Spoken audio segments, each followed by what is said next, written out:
Welcome to another episode of Groove with Portia. I'm your host, Portia Booker, and yes, this is my real name. We will continue on the topic of grief. Now, in our last episode, we had Mr. Chauncey Hunter on the air discussing his experience with grief after the passing of his son. He started a nonprofit group called Angels for Sincere. Definitely check out his Instagram page. You can check it out. It's under Angels, Angels, Sincere. And you can definitely message him if you're interested in being a part of awareness for aneurysms and just supporting Mr. Chauncey Hunter during this kind of rough time for him and everything like that. So today we have a little someone different on the air today. We have an actual grief recovery method specialist. I'm going to welcome our guest, Miss Nina Harper. Welcome, Nina. Thank you, Portia. Thank you for definitely being a part of my show today. It's an honor to have you, especially with a lot of things going on from different people who have experienced the loss of a loved one, their children.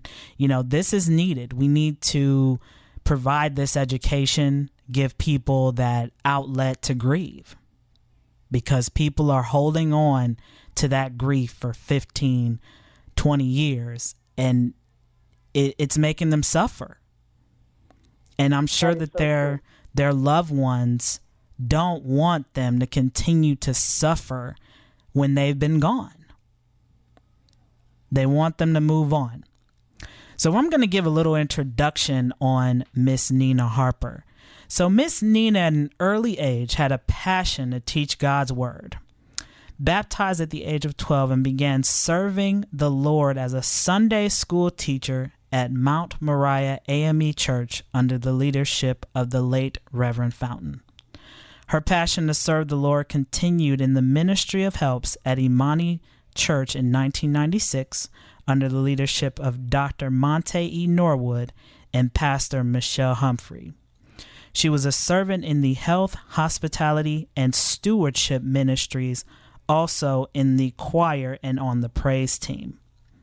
In 2006, through the direction of the Holy Spirit, she was called to continue her walk in leadership as a member at Messiah International Ministries under the pastoring of Apostles Harold and Phyllis Carter. Nina was consecrated as an elder in December of 2010. Then in September 2012, Nina was appointed to the administrative rank of pastoral care. In 2015, Elder Nina completed the mentorship program directed by Apostle Phyllis Fosh Carter and received the degree of mentor. Elder Nina is the founder of Favor, Faith and Vision on the Rise, selling inspirational books.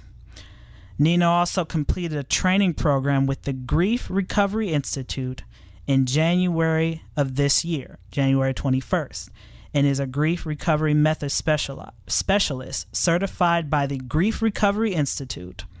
She is truly an anointed woman of God, serving in her gifts and calling. Thank you, Nina, for joining me.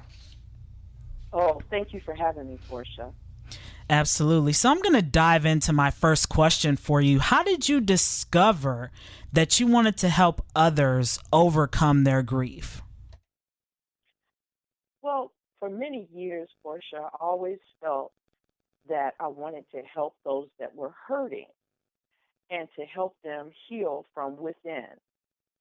But it wasn't until I myself went through several hardships, from the loss of my husband, brother, my job, and my daughter, that had surgery to remove a tumor in her brain.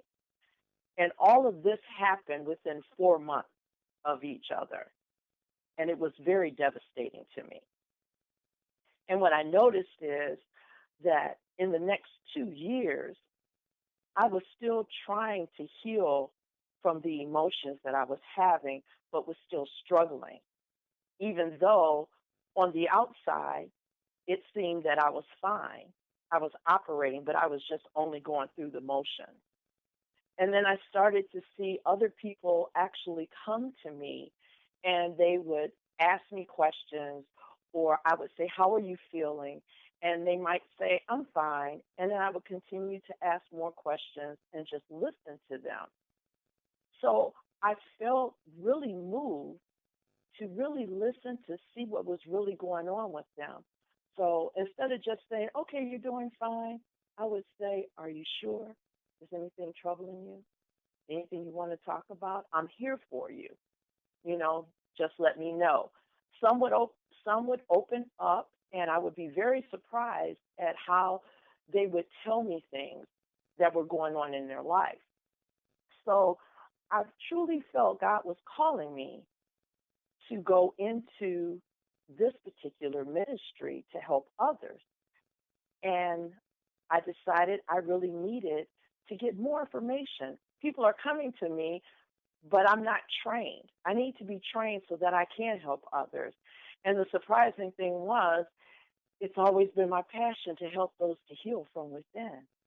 And so when I went to the training, I realized that going through that process actually helped me to heal from within some things that I didn't even realize were going on inside of me that I had buried in me. Wow. I'm kind of blown away, Miss Nina, about the fact that you lost several people. Your daughter, your husband, your brother, all Yes, within a 4 month span. right. So now, just like my daughter, she's still alive. Okay, good to That's hear. my oldest daughter, but she had to have brain surgery to remove the tumor, Oh wow. and she's doing well.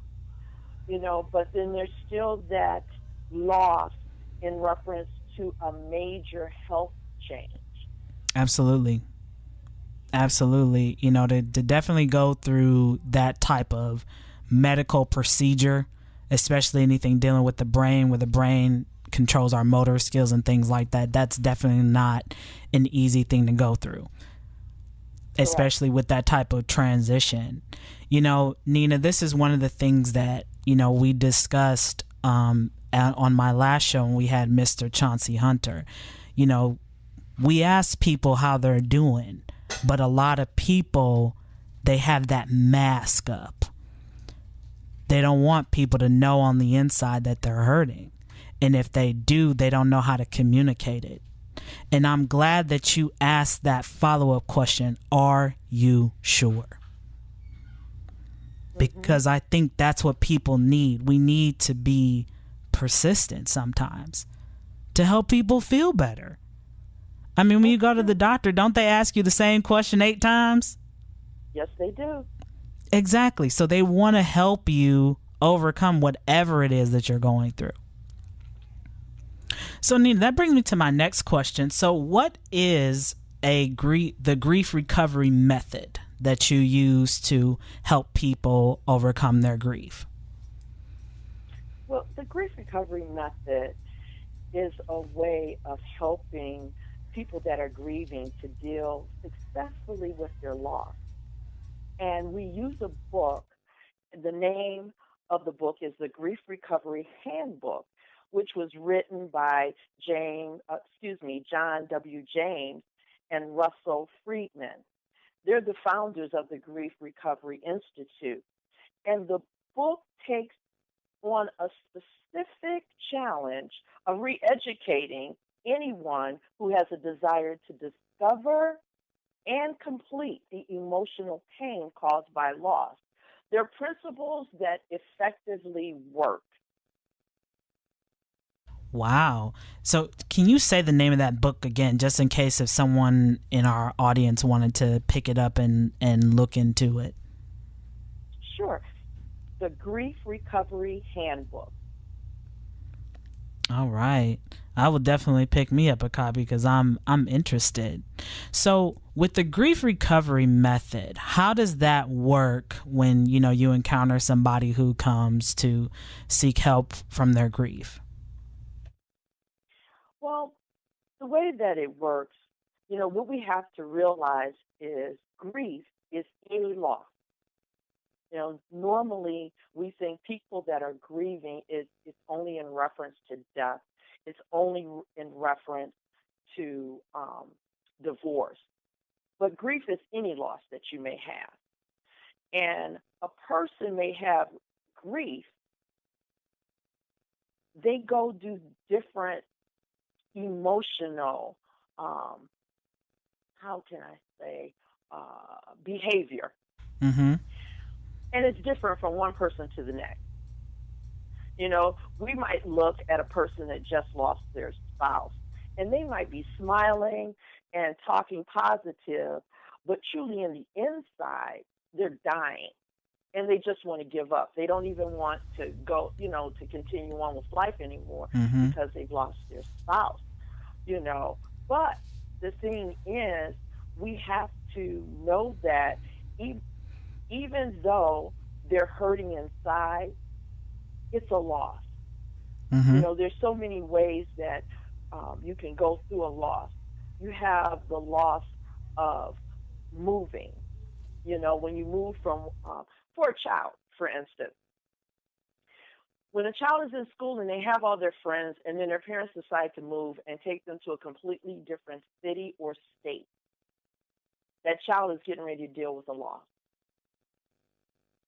And a lot of times, we're groomed to say, it'll be all right, it'll be better, you'll make new friends. But we don't truly think about the feelings that's going on with that child. Does that make sense? Mm-hmm. Absolutely. You're taking that child out of what they know, their Exactly. comfort zone. Exactly. So, a lot of times, we're dealing with grief and we want to know, well, you know, um, what does that all mean? Just remember it's a loss. So any loss that you're going through, you could be grieving.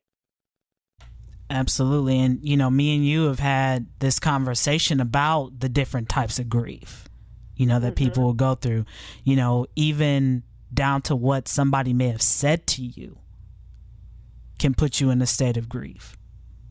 Correct. I mean, it could be something as simple when, you're growing up as a young girl, and if your father's telling you you're fat every day, that's going to stick with you, and you can think that you get over it, but you're actually harboring it, and it will affect you throughout your whole life. Absolutely.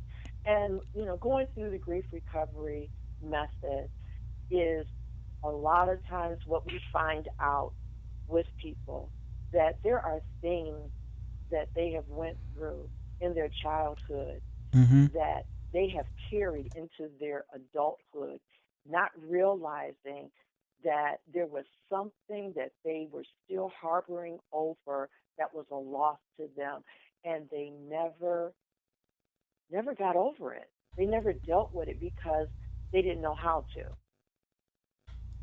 Absolutely. Absolutely.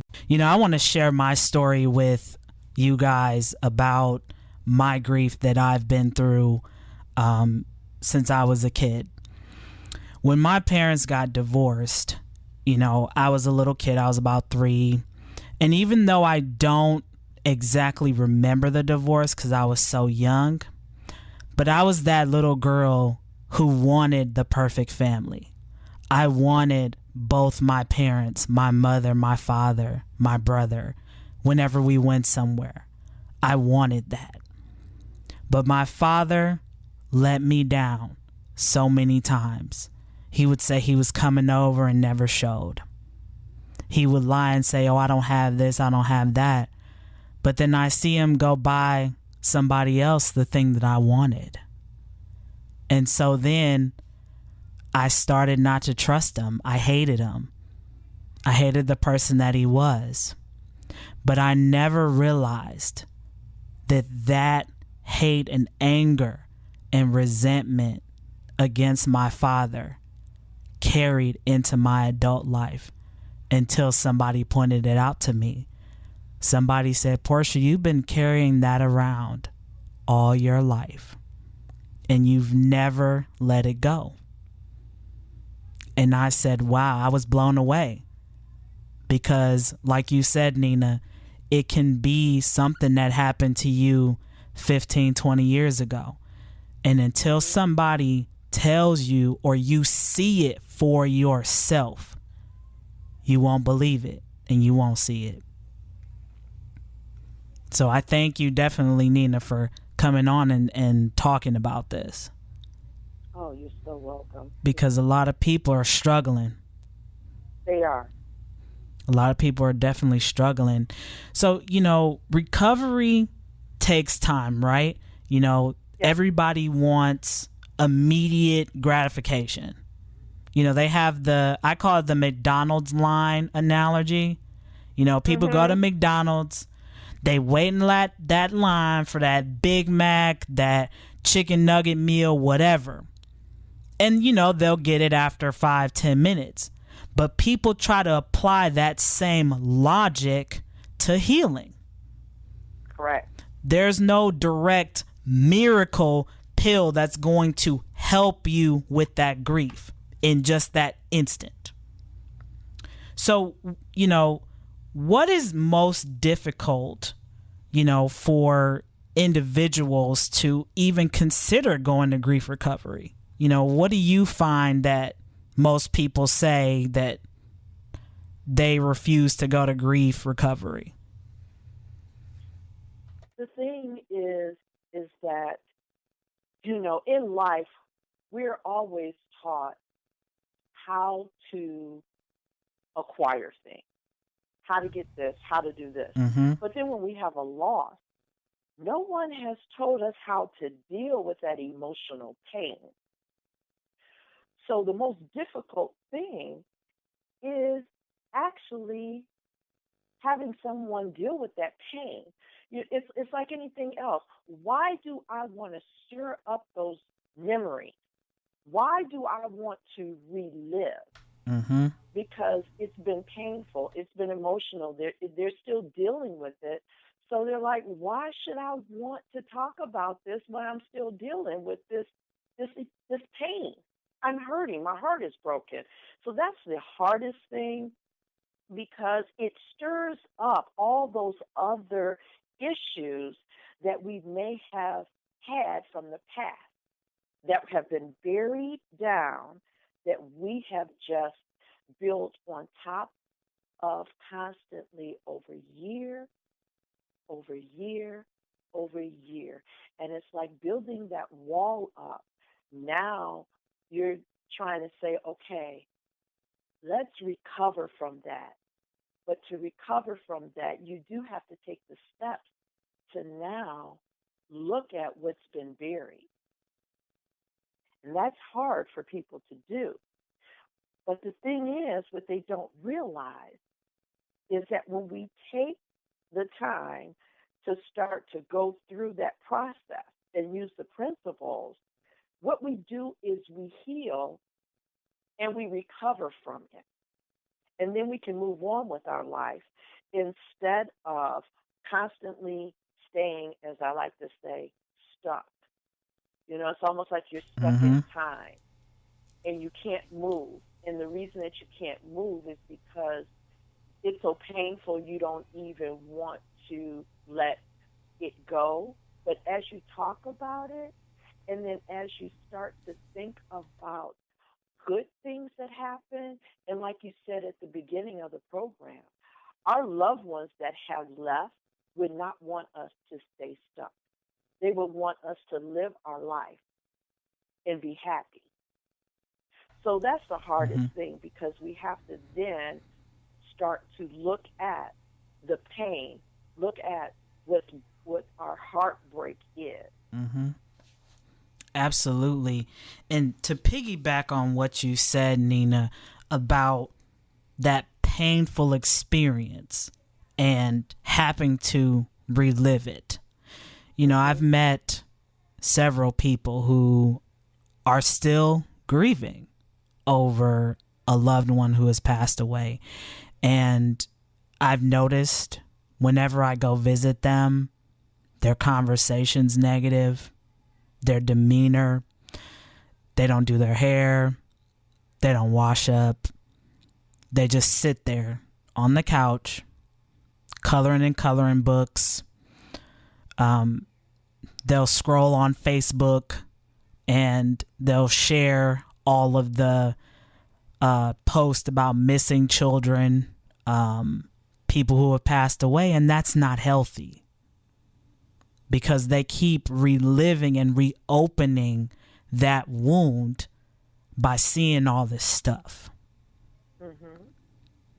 And instead of them wanting to tackle their own grief, they just, like you said, they're stuck. Mm-hmm. And it's almost like they want the help, but they don't want to put in the effort. Exactly. You know, my mom had a saying. She said, you know, there's more room out than in. And the things that you hold inside of you only hurt you the most. Mm-hmm. Yeah, it's going to hurt the people around you, your loved ones, because of your actions. But on the inside, you're the one that's literally burning to the ground. Right. And Portia, the other thing, like I mentioned earlier, we have to re-educate ourselves. There are a lot of phrases that we learn when we're young, and even as we're, adults. When something happens, we're told, you lose a pet.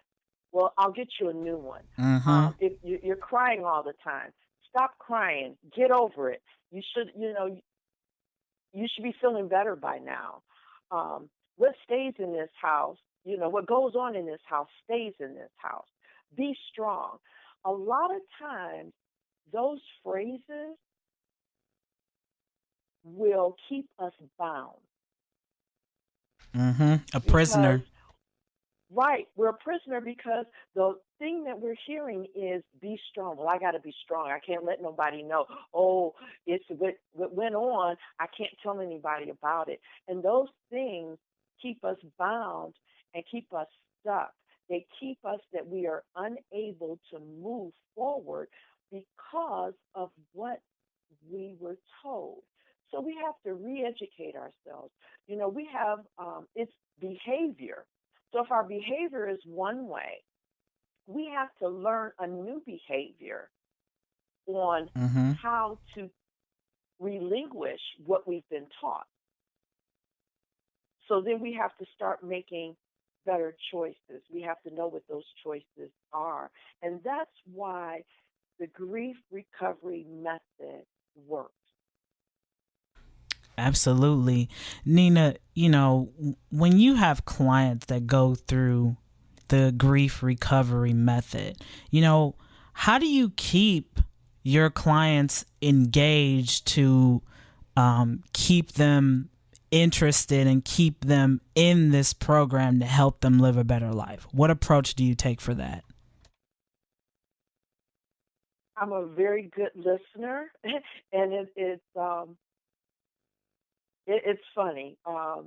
Me being a specialist now, my main thing is to listen with my heart and not to say what's on my mind. So my heart is big in listening to what they're saying, and a lot of times, they have a mask on. When they come and they talk to you, they have the mask on, so they're saying what they believe you want to hear. So you listen to them, and then you ask them a question. And a lot of times then I ask another question. And then I'll share something about myself. And then they'll hear me and they'll go, oh, I went through something similar. And it opens the door. But I listen to what they're saying. And what I do is I listen to what they're not saying. And eventually, it may not happen in the first meeting, it may not happen in the second, even the third. Mm-hmm. But I will tell you, by the end of the sessions, there has been a breakthrough. the what I like is when they keep coming back. You know what that tells me? They truly want to move forward. They want to recover from this and have a completion that they can start to really live their life. And it's not saying that it's completely over and you'll never think about that person, you'll never cry again. But the thing is, you can live your life when you have that time of thinking about the one that has left, has passed on. Something comes up that reminds you of that pain that you have in your heart. I tell them, let yourself feel what you feel. I said, if you're at work, take a minute, go to the restroom, have your cry, and then come on back out. We continue to suppress how we feel, and that is not good for us. So it takes time, but I listen to what they have to say. Absolutely, Nina. And see, that's something that a lot of people don't do. They listen with the anticipation to talk. Exactly. Instead of just listening, hearing what this person has to say, just being human, giving them that platform to speak, because there's not many people that'll give them that time of day. And they may not know that this person is going through a tough time. I mean, you do things from your heart, and that's probably why you get so many people that eventually open up that wall and let you in. Even if it's little increments at a time, it's still a breakthrough. And I'm happy that people are doing that, because I'm sure that you have a lot of clients who have baggage piled up to heaven that need to open that up and let that out. So I thank you again, Miss Nina Harper, for coming on and sharing your expertise with our listeners, the community, because maybe they do have a family member. Maybe it's them. Give them an opportunity to look at themselves in the mirror and be honest. I'm still grieving. They can't say, oh, it's because of this, it's because of that. They have to say it to themselves. I am still grieving. I mean, because, I wouldn't say that I'm still in a state of grief, but I do get sad about my great grandma passing last year. She passed at 102, but, she raised me as a kid. She gave me a lot of food for thought. She helped me to become the woman that I am today. So I thank her for everything that she did for me. She paved the way for our family. And yeah, some days I miss her more than anything, and I cry about it. I let it out. But she always sends me a reinforcement that she's still around, that she's watching over me, whether it's through a person, through a Facebook post of a quote. She sends me something to pick me back up. So, I'm a firm believer in letting that stuff out. Don't harbor it. Don't keep it in, because it's hurting you. Very true. So, Nina, if somebody was interested in, getting into grief recovery, or, the grief recovery method, is there a website they can go to or visit? Yes. They can go to the website www.griefrecoverymethod.com, which is the Grief Recovery Institute website, or they can email me at recoverytoday.137 gmail.com.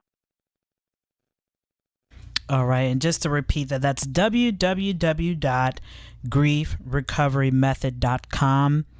And if you guys want to reach out to Nina directly, it's recoverytoday.137@gmail.com. It's just recover. Oh, recover. I'm sorry. Recover today. Recovertoday.137. 137 at gmail.com. All right. Thank you again, Nina. So, a lot of people have, loved ones themselves that are going through grief.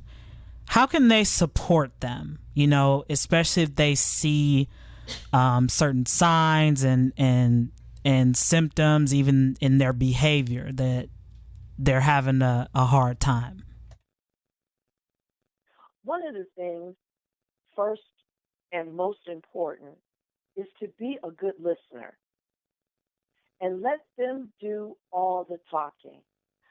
A lot of times people that are grieving want to talk about it. The reason that they don't is because people cut them off. They will say, I'm still grieving my mom. And they'll say, it's been hard. Well, that person then knows that, especially if it's a family member, they know mom passed away over 10 years ago. So the first thing out their mouth is, you should be over that by now. And soon as you say that, you cut off the conversation. They want to talk, but we stop them from talking. So as a family member, be a good listener. Be able to spend that time. And don't judge them. Don't criticize them. Don't analyze them. Let them talk. And then don't come back saying, oh, I know, because, I also remember when so-and-so, when they died, I felt some kind of way. Well, now you're focusing the attention off of them onto you and how you were feeling. And we do it without even thinking. So when you want to support a family member or anyone that is grieving, let them talk. And if they don't want to talk, then let them know. I'm here. Anytime you want to talk, you just let me know. If you just want to go out to eat, or if you would like to go to the park, if you would like to go shopping, whatever it is, just let me know. And I'm here for you.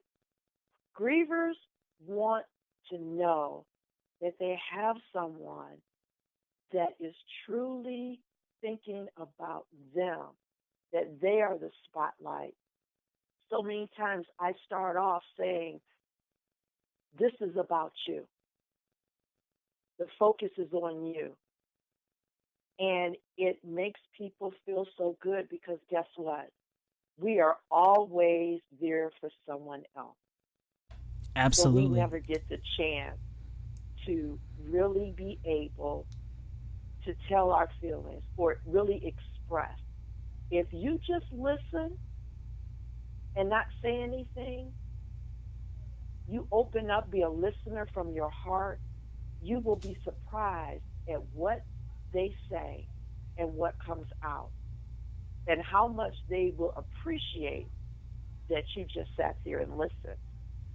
And the other thing is, be careful of what you say, because just like you were talking about your grandmother, and she was 102. Mm-hmm. Now, if you started to talk about your grandmother and she was 102, and you're talking about how much I miss her, and there's so much I learned from her, and I still miss her. What do we say? Some of us say, well, she had a good life. She was 102 years old. Mm-hmm. That doesn't. Now you're trying to take away what I just stated. How much of a role model she was for me, how much I miss her because of that, how much, I still, really wish that she was here so I could have some of those intimate conversations that we used to have. Mm-hmm. A lot of times we don't know what to say to people, and when we don't know what to say, we should just not say anything. Absolutely. Like they say, if you don't have anything nice to say, don't say anything at all. Yes, I agree with that. We should just be active listeners, especially for somebody who you can tell is stuck and just needs to let it out because they're holding it in so much, and sometimes you may not even know what to say. exactly. I would say don't even try to pull something out of your hat just to say because you want to hear yourself talk. Mhm. Give them the platform. Right. Give them that platform. And then, Nina, a lot of people that I've met who are grieving, they try to set little goals. When somebody goes through a breakup, they tell you to, cry every day or however much you want for 2 weeks, then try to limit that to a week, then try to limit that to an hour a day. Do you find that that really works for people? Well, I'll tell you. This is the way I feel. Okay, so I'm crying every day for 2 weeks. So then after the 2 weeks, then I'm only supposed to cry every other day. It That's bounding me more up than I'm already bound. If you're just true to yourself, be true to your feelings and how you're feeling. So if you feel you need to cry, then cry. If you're crying constantly and you just can't seem to cry, that's an indication that you may need some assistance. But to put on a time limit, how can you put a time limit on when somebody should cry and when they shouldn't cry? Mm-hmm. And quite honestly, you'll have some people that won't cry. So just because somebody is crying doesn't mean that they're grieving more than the person that's not crying. It's Mm-hmm. another thing is we put people in a box, and truly we need people to feel the way that they're feeling and say it's okay. There's nothing wrong with you. You're hurting. That's the problem that I went through with everything that was going on. It got to the point that I was like, okay, I just can't deal with any of this right now because it was overwhelming for me to the point that I wasn't crying anymore, but I was really angry and mad. But if someone had told me, well, cry for so many weeks, then cry less for so, if someone actually told me that, that would have just made things worse for me because then guess what I'm doing? Now I'm looking and said, okay, I'm at week 6. How many times am I supposed to cry now? Mm-hmm. Absolutely. And I'm a firm believer in that. You grieve as long as you need to, but Right, you still have to move on. right. You can't have that grief beating you down every single day that you get out of bed, Mhm. where it keeps you harbored in the house. It keeps you in the bed all day. It just keeps you stuck in kind of like the conveyor belt motion. One person puts one piece on the conveyor belt, then the next person picks it up, puts it together, sits it back down, then another person picks it back up until it's complete. The same vicious cycle every day. Right. And I've seen that from a lot of people, the various people that I know who are still grieving, and it's been 15, 20 years. They only do that same thing every single day. And people don't want to Mhm. be around them. But they don't realize that everybody's grieving time is different than yours. It is. And We're like you all said, different. we need to We're you. educate people on how to grieve. We need to provide, like, hey, it's okay for you to grieve this way, that way. But we also need to provide an outlet as well by being active listeners. Exactly. And Nina, me and you had talked about the different stages of grief. And what do you find is the problem or the reason why people have to literally follow each different stage from the very beginning? What I believe is that when we pinpoint, okay, there are stages that we have to go through for grieving. And one of the things that we discuss in the book is that the person that initially stated that there were 5 emotional stages, it was for a dying person. And she stated that the stages were, denial, anger, bargaining, depression, and acceptance. And she didn't say that you had to go through all the stages. She said that you may go through all the stages. And what we do today is we categorize people when they're grieving to say, what stage are you in? Because you've got to go through all the stages. Mm-hmm. Then what do we do? As a person that is grieving, then you go, okay, they say, I got to go through all these stages. Okay, where am I? Am I at the anger stage? Am I at the depression stage? You know, we start to see, to ask those questions. But what happens if you don't get angry?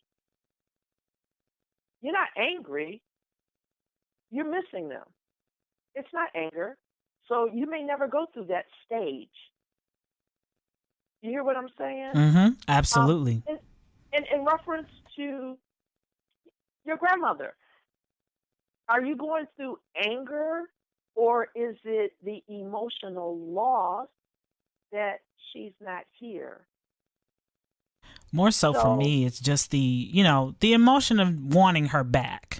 You know, exactly, exactly. So did you feel that there was anger, that there was a stage of anger? not for me. No. See, and that's my point. Whereas some may go through anger, especially if there's a divorce, you may go through that. So what we have to do again, that re-educating us, that we have to go through all the stages. What I tell people is you may not agree with um, what the two authors have stated in the book about there's no stages when it comes to grief. You may disagree, but the point is that it didn't say you had to go through all of them. It said you may. And at that point, it was trying to help those that were dying from a major illness and to help them to go through it. When we're dealing with a loss, we've got to change. Our grief is due to a loss, no matter what it is. Mm-hmm. And we have to stop putting ourselves in a box on what should happen and say, what am I going through? We know ourselves better than anyone. And sometimes we need to be able to sit down and say, what am I going through? If you're sitting around and all you have is a bunch of packages because you've been shopping and shopping and shopping, but you haven't unpacked anything and there's still tags on them and the bags are still all around your floor, that's saying something. So we need to look at those things, instead of trying to categorize us into those stages. And there will be listeners that will agree and disagree with me. But the Mm-hmm. whole point is that we have to be true to ourselves and re-educate ourselves in reference to what we're going through and how we're feeling and what we're doing. This is why so many people all of a sudden become alcoholics because they're drinking to deaden the pain that they're feeling. I hope I Absolutely. answered your question. Oh no, definitely. You provided a lot of insight that, like I said, a lot of people wouldn't even consider. Especially with shopping and having multiple items that they bought within an hour. You know, go to the mall and buy this, buy that, buy this, and then it's just sitting on your floor just to provide that temporary bandage over the real issue. hmm And And, Portia, I can tell you that for myself, that was a wake up call because I had did that. I had went shopping and I bought stuff and I bought stuff and I hadn't even unpacked them and weeks went by and I looked around and I said, what is wrong with me? I haven't even unpacked this stuff. And then I said, you know what? I must be depressed. Now it's funny because I said, oh, I must be depressed because this isn't like me.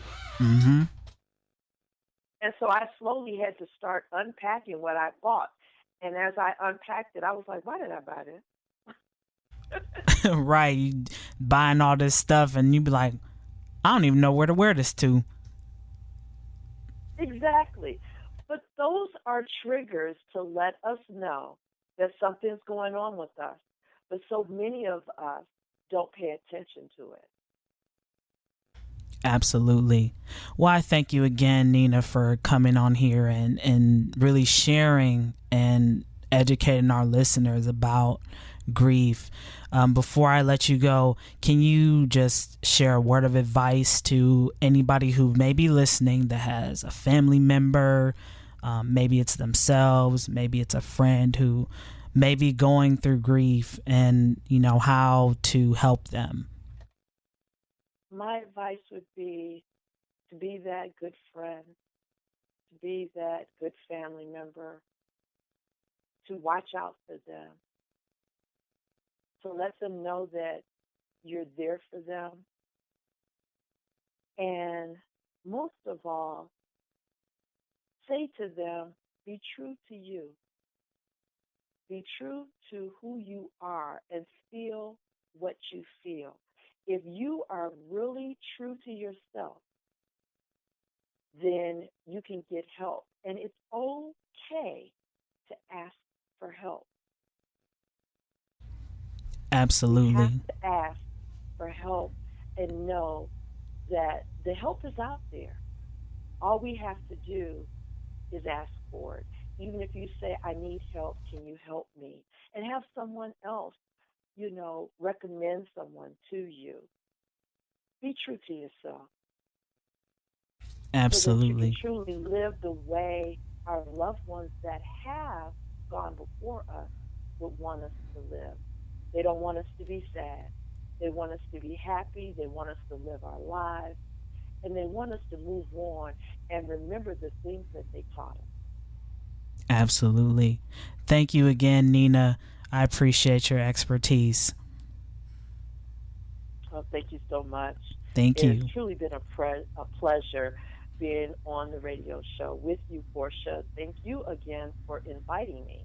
Absolutely. We'll definitely have to get you back on again if, this topic is reoccurring and people need this. People need to hear that they're not alone in their grief. Absolutely. Thank you, Nina. Take care. Okay.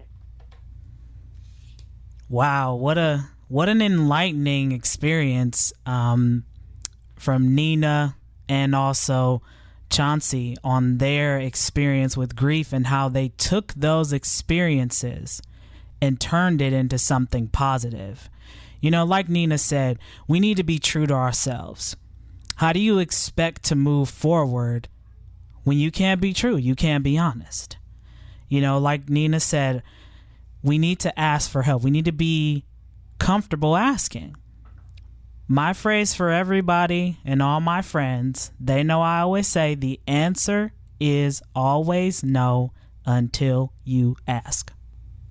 Thank you again for joining me on Groove with Portia. Until the next episode,